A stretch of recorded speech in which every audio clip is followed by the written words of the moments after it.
Today's video is sponsored by Jan Pool for the plants, Oase for Hardscape, Garnellengarten for raffle tickets, and we have Oase Aquaristic for raffle tickets. We got also sponsored by Green Aqua, our friends in Hungary. Oh, greetings to Green Aqua. And we have Akvarieboden for raffle tickets. Okay, so I have assistance today from England. My name is Lucas and I'm from Hertfordshire, which is just north of London. So I've come a long way here. I'm Maria. I am from Italy, but I've been living in Norway for 5 years.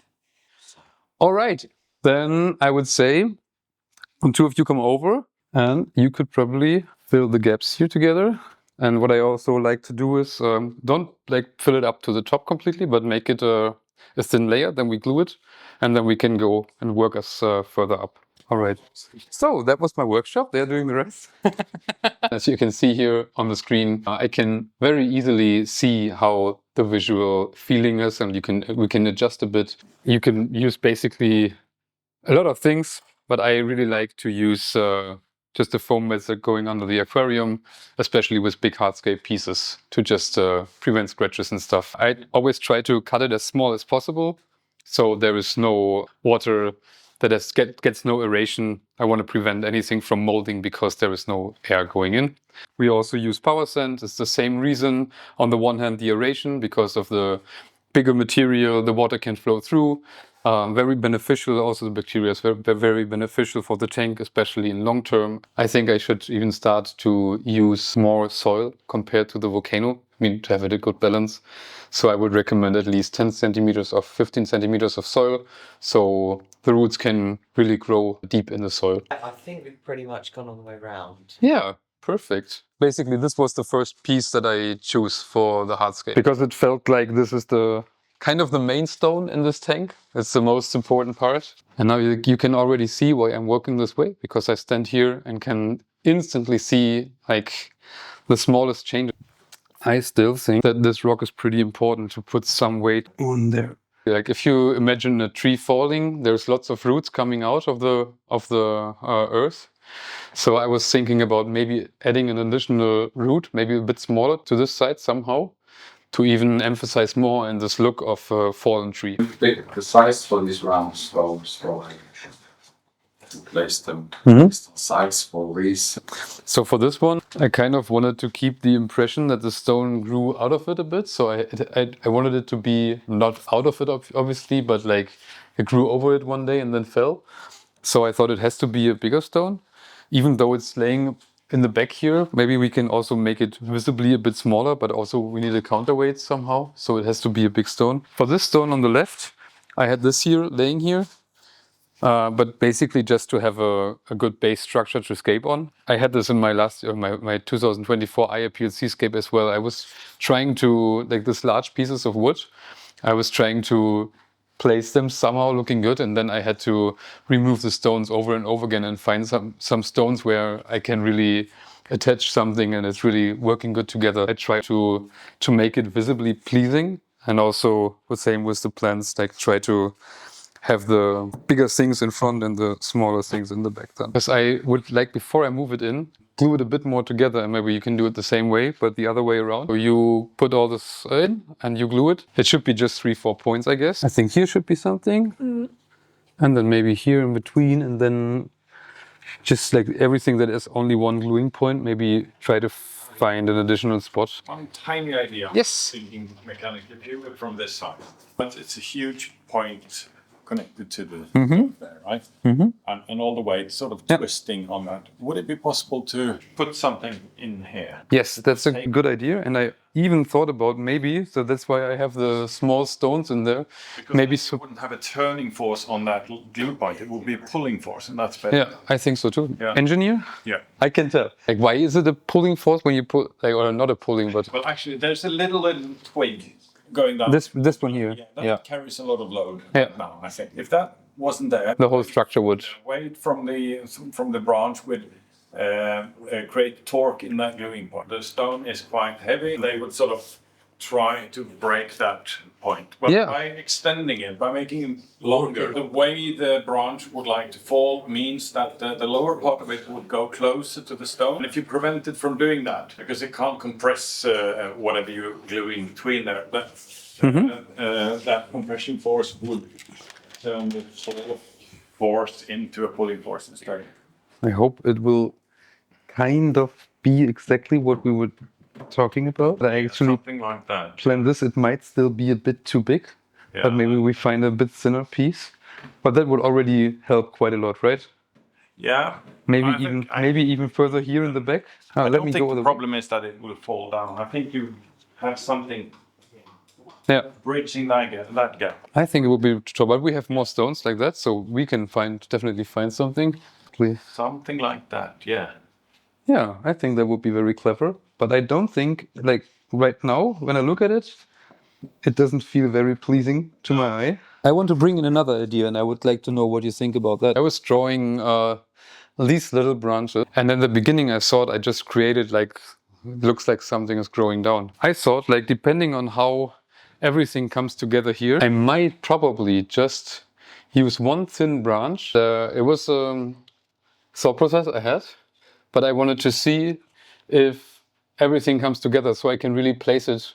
Because the thing is, I need to know where the path is going, because I don't think that I want to glue it in front of the path, but I wanted to glue it so it looks like it's coming from the back and it's even behind the path. But that's the one thing that I wanted to hold open for all this. But I still think that this is still very important and clever. So thank you for the ideas. It's really appreciated. Now everything is in an aquarium, but not in the dojo anymore.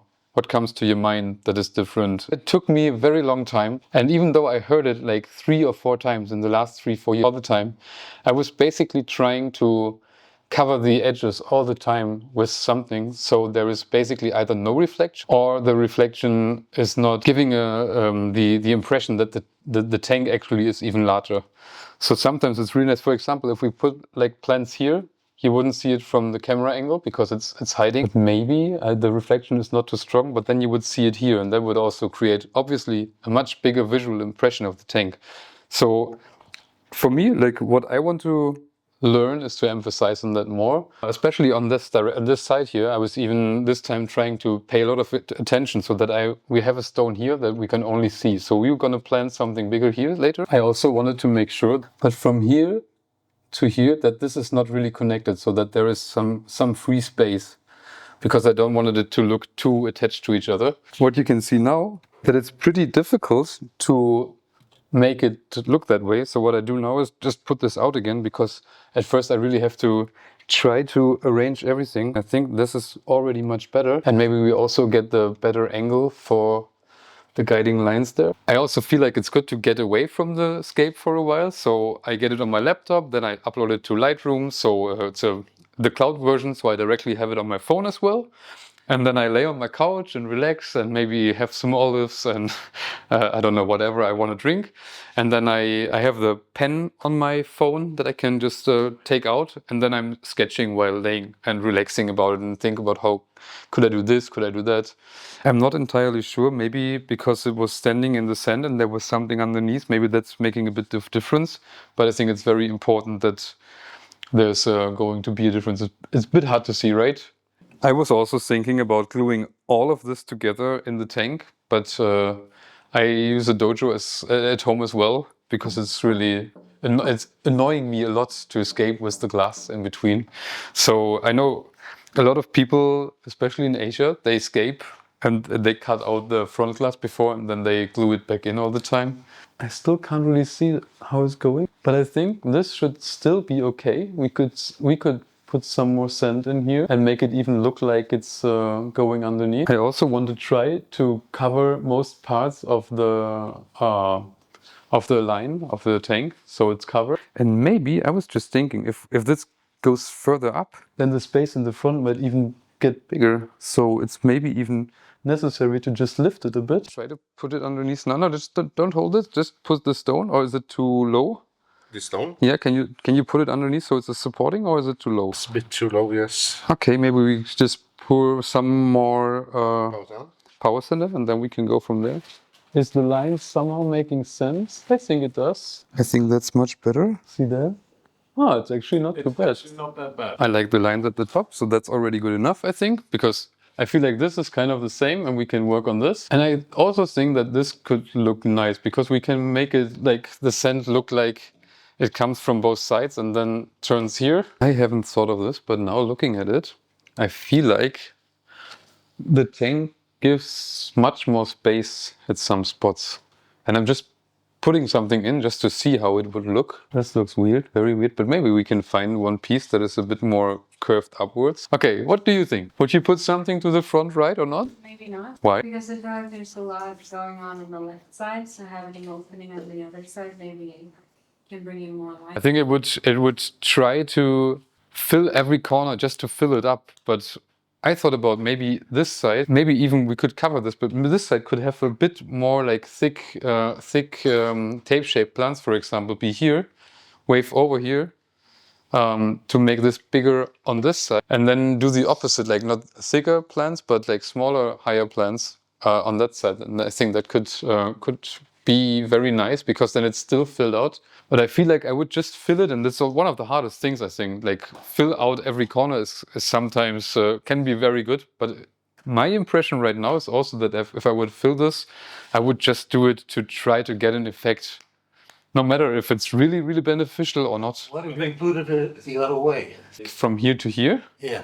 I was thinking about that as well, because that would also make the impression of the growing over the root. On the other hand, if you, I mean, we're trying to recreate nature, and if this were nature and you photograph it, you would frame that in a certain way, and you move the camera so that you feel that there's a balance between everything. One way is to see that filling every corner, and the other one is that root might have come from far away, might have been a long route in nature, and then you just framed it this way. It's very important. It's also, for me, it was very difficult for the scape that I showed, the 2024 IPLC scape. It was really difficult to find a good balance between, it should look natural, but if I want to rank high and I scape this to rank high, it doesn't have to look natural all the way. It has to give the impression, and I think the impression is always first.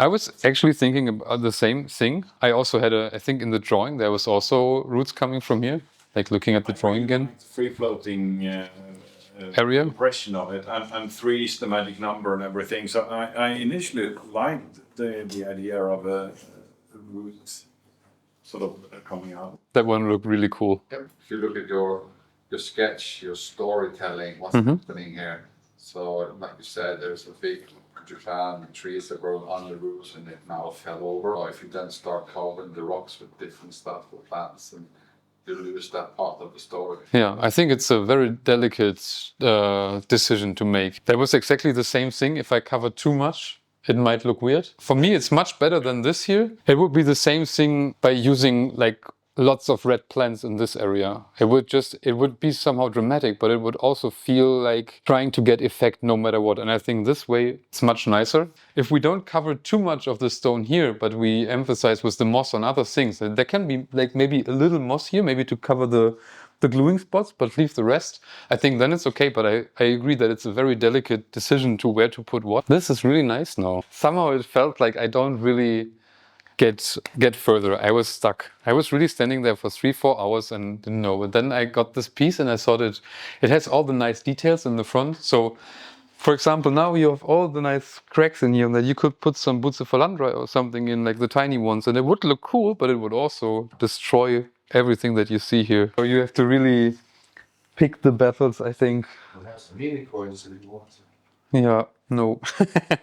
I even like that there's lots of cover, like when there is shy fish in there, for example, they find cover, and it also, especially when we lower the lights, and it could even bring back the shadows that I was kind of losing because I made the decision. For me now, it gives the impression that the tree was a bit bigger and parts of it fell out already, so it looks like a stump that fell, and the inner parts are already rotted away. I also think that a bigger stone would be nice, but it should be flat, but I don't think is there any ones that are flatter than this one, but the same texture and stuff? Can you try to find like maybe 2-3 so we have a choice and can see? Thank you. And we still, I have not thought about how to close all this because I want it to be dark underneath. So maybe I still turn off the light. Okay. I think the most important part is that we have some space under, like in front of this stone, so we can cover that. I would say apart from this part, the most difficult things are already done now because we have the bare structure, like the most important part. And I think from now on, we can basically put the soil in, put the sand in, see how everything goes together. And after that, I can still, I like to still decide later where to put maybe some smaller branches or something, because then somehow it feels easier for me to find the right spot. What I will also use, but we have to see how much we need, is I use the filter wool and place it under the sand pass here, so it's not sinking in too much and everything's getting plugged. Oase soil, I used it a couple of times. I think it's pretty good. I think it's especially nice that it's not too aggressive in the beginning, but still has some nutrients in it. So I think it's a pretty good choice. Not say that I prefer it like way much over anything else, but it's definitely something you can safely choose to grow a good aquascape. Yeah, that makes it a bit difficult to keep something like super long, and that's why I don't use it. It would also be a lot of money, but if I would have to make a decision about keeping something for longer, then I would 100% choose it. I think it's even better than the volcano stuff. We should raise this even a bit higher. And for the sand, I think this is like already kind of good and high enough. We prepared something. I mixed the ADA La Plata sand with like 8 kilo bag with 2 kilo bag of Colorado. I think the Colorado is for my taste, it would be not fitting the stone very well, but the La Plata in general feels a bit, just a bit too bright. I don't like white sand so much, maybe because I've never seen like really white sand often. There is like some beaches where sand is really white, but for me sand always feels a bit more natural when it's not completely white. So I usually pour everything in a bit more rough and then just use a brush later. One workshop I can tell, I was talking to everybody and I was basically trying to put sand in also from the back, and then I poured it that way. I didn't realize, and people were starting to laugh and I was wondering what was happening. So I hope this will not happen again today. So this is for me one of it's relaxing because you basically can't do that much wrong.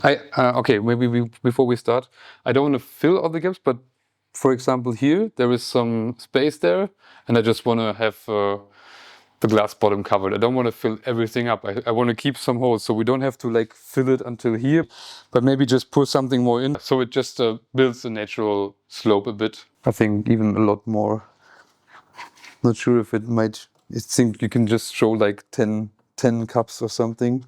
How are you going to prevent the aqua soil from mixing with the sand? It's difficult. If it's enough sand, it's okay. But for here, where the layer is thinner, I now want to put the wool first.